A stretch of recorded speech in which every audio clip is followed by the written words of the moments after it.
All right, gang, we just finished the 14th turn.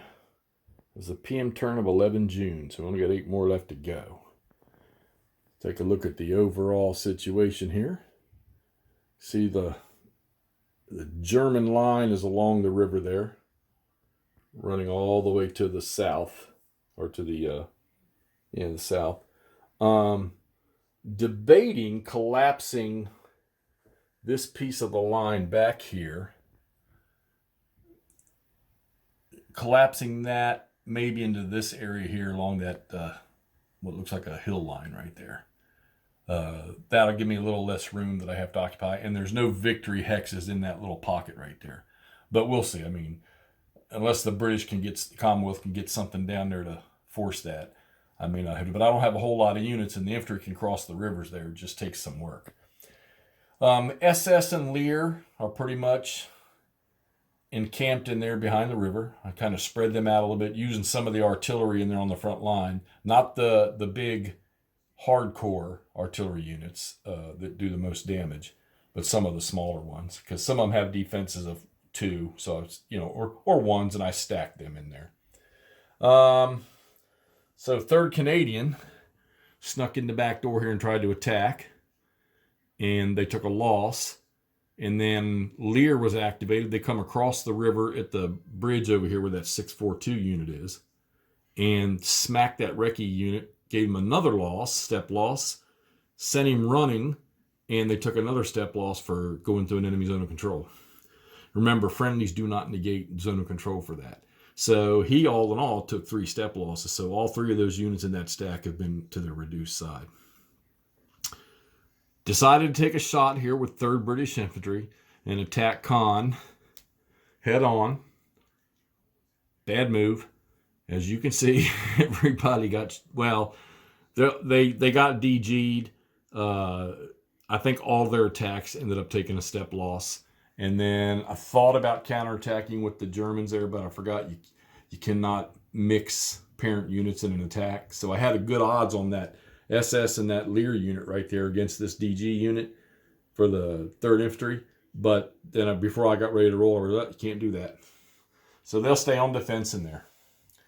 I tried to go across the canal against the, what is this over here? The 346th Infantry, the Germans. They're guarding that canal crossing right there. And they held up just fine. And now all their heavy artillery is sitting right back there to keep anybody that tries to attack, keep them disorganized. Okay? And maybe and I think they didn't cause any step losses, but they did disorganize them. And of course, down here at Pegasus and Horsa, just still the same thing. I think that's a 21st Panzer unit in there, which, as you can see, Para is gone. All the drop zones are destroyed. The only one left is the one sitting up here underneath Para, which that doesn't really matter now. But I think I'm going to I'll probably pull that 21st Panzer out of there and let the 346th Infantry and the 711th cover that area. Because, I don't know. There's really no armor over here with the Commonwealth. I chose to send them another direction, which, by the way, I didn't have them on attack this time because I needed to move them forward so they can maybe attack here shortly. But they did surround that unit right there, and he tried to attack out and ended up taking a step loss, and then he went out of supply. So he'll probably be gone shortly. So probably in the next turn, we're going to see the 50th and the 51st go into action. We'll probably see the 7th Armored go into action. Maybe the Canadians, but I don't think Caen is an option. Not with the way the Germans are sitting in there. I mean, these units on the back door are fairly weak, but Lear can respond so fast, it's not funny. Also, with the Germans behind Caen, we're going to start building up some sort of a strike force, something to counterattack with, because we're going to have it. Victory conditions. Okay, so you guys straighten me out on the strong points. So right now, the Germans would get, or the Allies would lose 1 point for strong points left on this map. And while this one's not going to last, right now there's still 1 left on this map. So that would be -2 victory points. But like I say, he'll be gone probably the next turn. But I was wrong about the exiting off a reinforcement area to block it. That's only on areas C and D on map, I think it's map A or map B for the Americans. That does not apply to this scenario over here.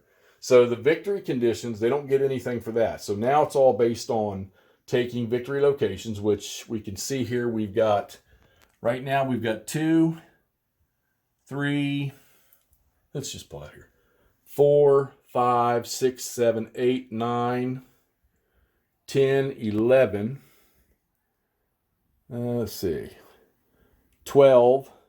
Okay, so right now they've got 12. All right, so 12 minus, right now 12 minus 1, so that's 11 for the strong points. 11 minus 1 for that strong point there, so that's 10. All right, so they're down to, so this right now it's 10, and if we look at the victory conditions, or the victory point stuff, right here, so currently, maps in player 2, and right now the victory points are at 10, it would be a draw. All right, so so let's assume that these strong points over here are going to stay. So they're going to lose 1. So we'll say right now it's 11. So if they were to take, let's see, 11, and if they were to take, well, let's see. Yeah, so if they were to take one more victory location, that would give them 12, and that would be an Allied victory. So, and I think there's at least one more that I think they'll take. At least I'm pretty sure. So, yeah, matter of fact, they already did right there. Right there underneath, make sure. Underneath that 136 engineer unit right there. So there's their 12 right there. So the Germans are going to have to counterattack. So we'll start piecing that together. We got time to do it. You know, if they take 2 away, it's a draw. If they take 4 away, it's a German victory, you know, on the last game turn. All right, so there's the development. I apologize that I haven't filmed this in a couple days. I'm trying to, of course, I'm trying to do the Ardennes scenarios day by day. And, you know, even the fact that that's a smaller game, it's trying to think through what you want to do is kind of a little tedious there. Or, well, not tedious, but it's a little time consuming. So, plus, I'm old, so when I come home in the evening, I'm not real enthusiastic sometimes until I take my beauty nap. So, all right, so let's get this thing up. Let's get the 14th game turn posted the end of June 11th. So we played, 6th, 7th, 8th, 9th, 10th. So we played 6 days of the Invasion of Normandy, Day of Days from Multiman. I think it's 2015, The Gamers. All right, guys, thanks for watching. Tell me what you think in the comments.